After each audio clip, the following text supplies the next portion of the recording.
Nakita namin kung ano talaga yung influence ni Nay Lolit, especially sa mga reporters, kung gaano niya kamahal yung mga reporters.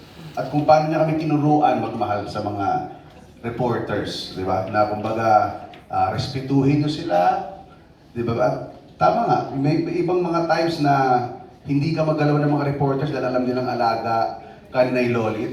Pero may mga times na si Lolit mismo ang magsasabi, "Kirain mo si Paolo!" Dire-diretso, di ba? Nangyari yan, ito lang. Tapos pinagtanggol niya ako. And iba talaga. And I wanna thank kayo. Masaya ako kung gaano niyo kamahal siya na Lolit. Si Alan, araw-araw ko nakikita kahit gusto lang naman uminom, charot. mahirap pang pagsalitain lahat kasi baka unahin na, abutin na tayo ng unang hirit. So, last but not the least, of course, our ate. Miss Lani Mercado.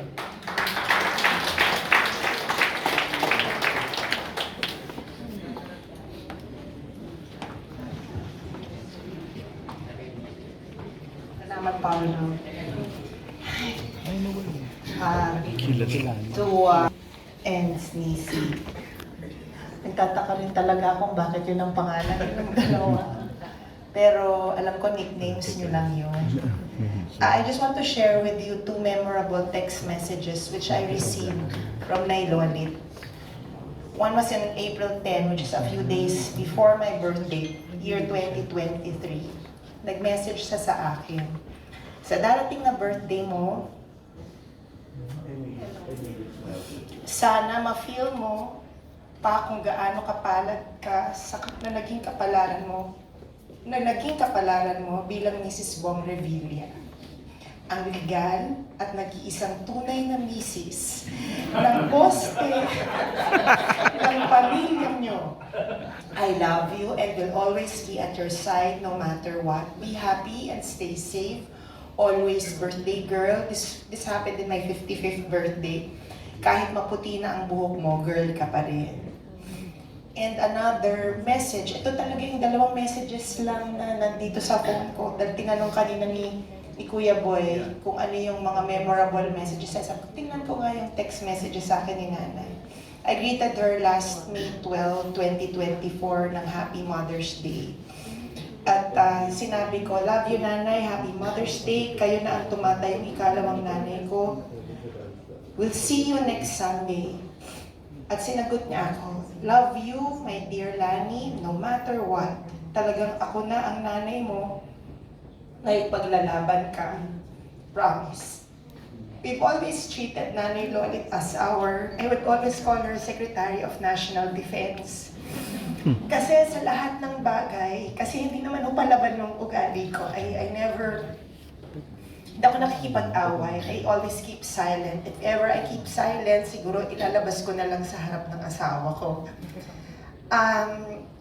She was our defender. In the highs and lows of our life, she was always there. Defending us, keeping us strong. Kahit sa pinakamababang panahon ng buhay namin. She is not just a manager to us. She's our second mother. Si Corgi asked me to write something for Nanay. Siguro basahin ko na lang kasi baka hindi huminto ang pagtulo ng luha ko. Ito. Sabi nila, grief is the price we pay for love.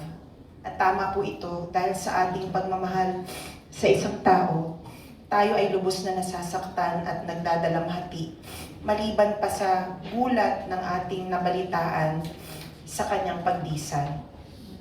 At sigurado ko na ang bawat isa sa atin dito ay may kanyang sariling kwentong Nanay Lolit. Isang kwento na alam kong espesyal at yak na kapupulutan ng aral.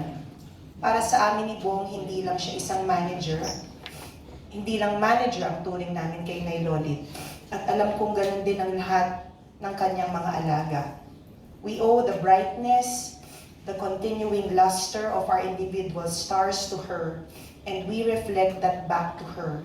It is more than a mutual relationship after what is family for. Maliban sa kanyang palaban, maingay at mataray na persona sa telebisyon na nakikita ng madla, tayong kanyang mga alaga ay may napaka-personal na oras kasama siya. Pwedeng tayo ay nabigyan ng offer o bagong project, napagalitan, napagsabihan, o tayo ay lumapit sa kanya para hingan siya ng tulong, advice, o utangan, o isang balikat na pwedeng sandalan. Kaya hayaan niyong ibahagi ko sa inyo ang aking maikling tula na nilikha ko kanina lang para sa kanya. Siyempre, ang pamagat nito ay Lolit. Sa tanang dapit ng inyong mahabang karera bilang aming manager at tinitingalang pangalan sa showbiz press, wala kang laban na inuurungan. Maliban sa mga projects, ang iyong oras ang pinakamahalaga mong binigay sa amin. Sa tanang oras, pwede ka naming lapitan, sumbungan at hingahan ng aming saloobin. Sa hinaba-haba ng iyong staying power, ikaw ay tinuturing na leader at naging haligi pa ng entertainment industry at talent management. Inspirasyon ka sa amin ni Bong, pati na kay Lorna, kay Daboy, Boyet, Sandy, Tonton, Glidel, Alfred Ami, Benji, Gladys, Pauline, Paulo, Robert Ortega at Direk Chito. Dahil alam sa lahat ng sulok ng showbiz kung paano ka nag-manage. Naramdaman din ni Yasmin, Curdy, Jenny Miller, Michelle, and Isabel Ortega, at ni dakilang Lisa Lorena ang tunay mong alaga. Wala kang kaparis, Nanay Lolit. Paalam, your earthly body may have left us, but you, your wisdom, and your legacy will live on. Nanay Lolit, until we see each other again. At sabi ni Gorgie, mag-iwan din daw ako ng dasal para kay Nay Lolit. Let us all remember that we are in the most holy presence of the Lord. Sigurahin natin tumayo po tayong lahat.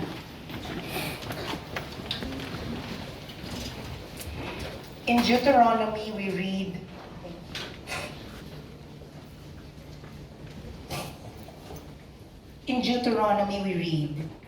if you come across a bird's nest along your way, whether in a tree or on the ground, with baby birds or eggs, and the mother is sitting on the baby birds or eggs, do not remove the mother from her young. You must let the mother go, though you may take the young for yourself, so that things go well for you, and so you can prolong your life. And our nanay is now gone.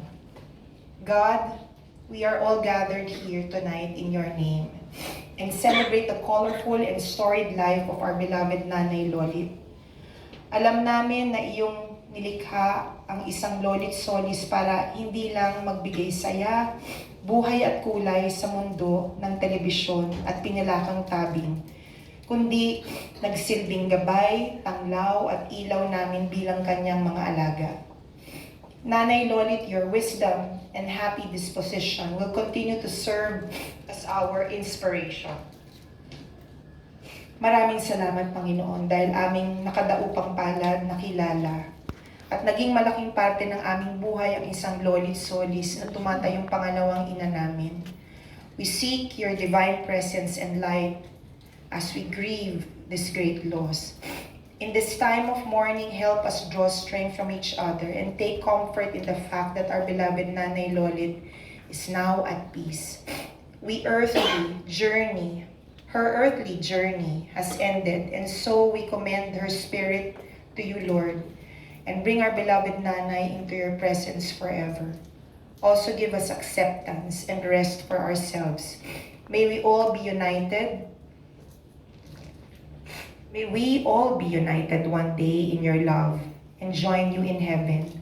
We ask this to Christ our Lord. Amen.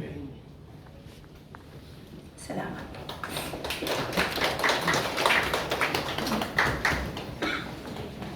Thank you, Miss Lani.